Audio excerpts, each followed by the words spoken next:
خب خوش اومدید به چنل دوم من و یه ویدیو دیگه. امروز یه روز پرکاره، کارمار زیاد دارم. گفتم یه بلاگی هم بگیرم با هم همراه باشیم. هواپیما داره بالا سرم رد میشه، ایرباس A320-200. اینم صبونمی که دارم میزنم. وای خدایی واقعا نمیشم گرمه. آره خلاصه دارم میرم. اول نفوس خیلی داستان زیادی داره بخوام مفصل تعریف کنم، ولی خلاصه کلام اینه که من 2 ماه واسه یه موضوع اقدام کردم، واسه ثبت آدرسم توی ترکیه اقدام کردم، ولی 2 ماه گذشته هیچ خبری ازشون نیست و من دقیقاً همین امروز اقامتم تموم میشه و اگر این آدرس ثبت نشه من نتونم مدارکو به موقع برسونم به اداره مهاجرت، اقامتم از بین میره. واسه که آره دارم میرم اداره و بهشون بگم که دیگه واقعا امروز کار من رو راه بندازه. یکم دیرم هست ولی نه ماکسیموم تا فردا، واقعا وقت دیگه ای نیستش و تقصیر اونا هم است. به خاطر اونا من به خاطر یه چیزی که سیستماتیکه و دولتیه من باید اقامتم از دست بدم. مسخره است. بریم تو اداره. حتی اونجا فیلم نمیگیرم، اومدم بیرون بهتون نتیجه قایی رو اعلام میکنم. من بررسی و مداقه نهایی رو به عمل بیارم، بعد نتیجه قایی رو خدمتتون میگم. خب بچه‌ها این دوتا رو رفتم خریدم 40 لیره، رفتم اداره و اداره رو منتظرم که الان از اداره پلیس برمی‌دونه شماره پرونده بفرسته، بهشون بگم تا پرونده‌مو پیدا کنه. و باورم نمیشه الان بیش از 2 ماهه که من درگیر این مسخره بازیام و این الان بار اولم نیستش که دارم میام. شاید حداقل بار 15-20 که دارم تو این 2 ماه میام این اداره و من واقعا دیگه از شدت عصبانیت میگم رگ گردنم گرفت. 3 روز افتاده بودم. من همچنان درگیرم و این که اصلا حوصله ندارم مثلا یکم توی بلاگ بی انرژی هم دلیلش همینه.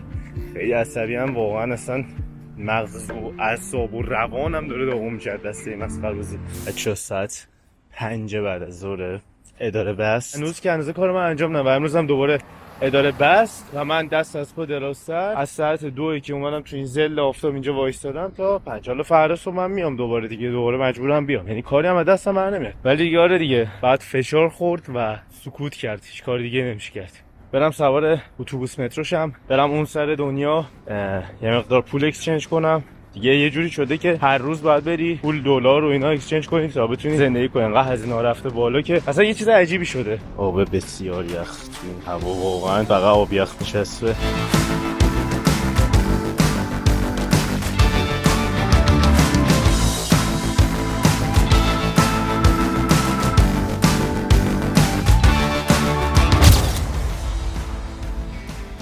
اومدیم توی امینونو، قسمت اروپایی و همون سمت بازار اسمش امینونو.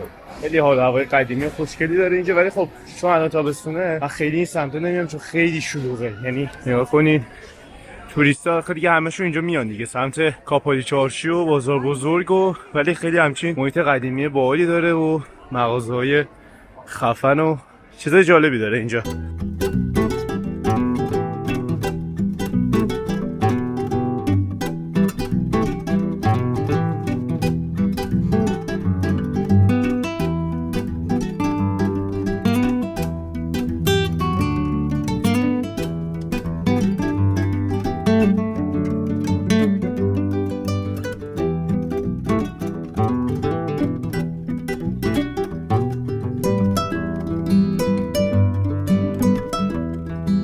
بچه‌ها دلار رو رفتم اکسچنج کردم، اومدم حالا تو راه برگشت یه پاساژی بود که توش یه حالت هایپر استار تور داره، همه چی داره دیگه. گفتم بذار بیام اینجا یه سری چیز هست احتیاج داریم اینا رو بخرم، یه چرخ هم بزنم، برای شما یه فیلمی بگیرم.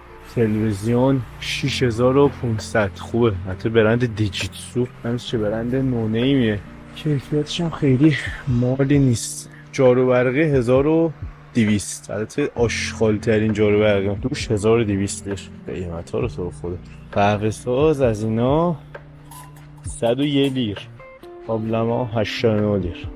اینا خوبه، البته قطعا عمر ندارن انقدر ارزونن دیگه، دور زمانه با این قیمت ها. این چیه؟ چه چیز جالبیه، معلوم نیست چیه.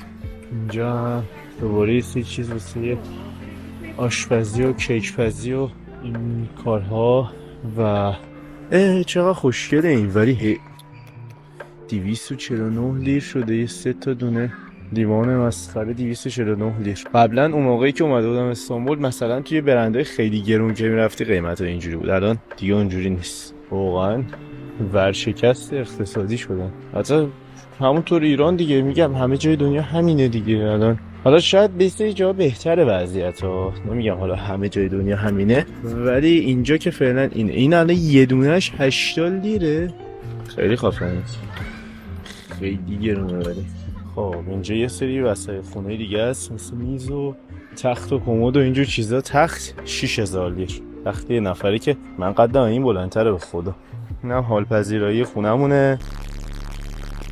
کفشای سوپرمارکتی که مثلا قبلا 50-60 لیر بود شده 790 لیر. واقعا باورتون میشه؟ بعد ایرانم من میدونم همینه، یعنی ایرانم مثلا تیشرت معمولی شده 700,000 تومان، 700 تومان، 1 تومان، 2 تومان. اینا دیگه خیلی چیزای عادی. الان شما تاکسی سواری شی تو استانبول بشه مثلا چه میدونم 800 لیر، خیلی چیز معمولیه. یا تو ایران هم همینطور. حالا ایران هم تو تاکسی هم گرون نشه، نه به خاطر بنزینه، وگرنه مثلا چون بری لباس بخری تو ایران مثلا بشه 3 میلیون تومان، خیلی چیز عادیه. در صورتی که یه موقعی بود من خودم کنسول پلی استیشن 4 م 1 تومان خریدم. چند سال پیش بود مگه؟ 7 سال پیش، مثلا 5 سال پیش بود، مثلا 3 تومان مثلا میتونستی بری چون یه سفر شمال 2-3 روزه 3-4 روزه. الان دیگه اینجوری. الان ناکن زغال قلیون 172 لیر. من نمیدونم دنیا داره به کجا میره، خیلی تو مخمه، خیلی تو مخمه. میدونم شما هم همینین و من اصلا برام مسخره است. مثلا زمانی که نوجوان بودم فکر می‌کردم یه ماشین می‌خرم، یه خونه می‌خرم، فلان می‌کنم، اینقدر درآمد، اینقدر چیزا، مثلا چند با 5 میلیون تومان درآمد، 3 میلیون تومان درآمد میشد، بعد 3 سال 4 سال ماشین خرید. الان چرا اینجوری شده؟ چرا نمیدونم.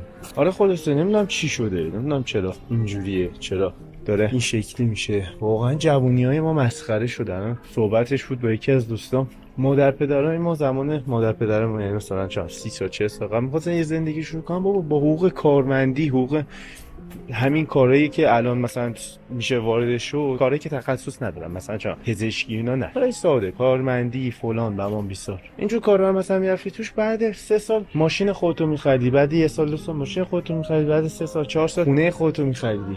الان همه مستاجرن.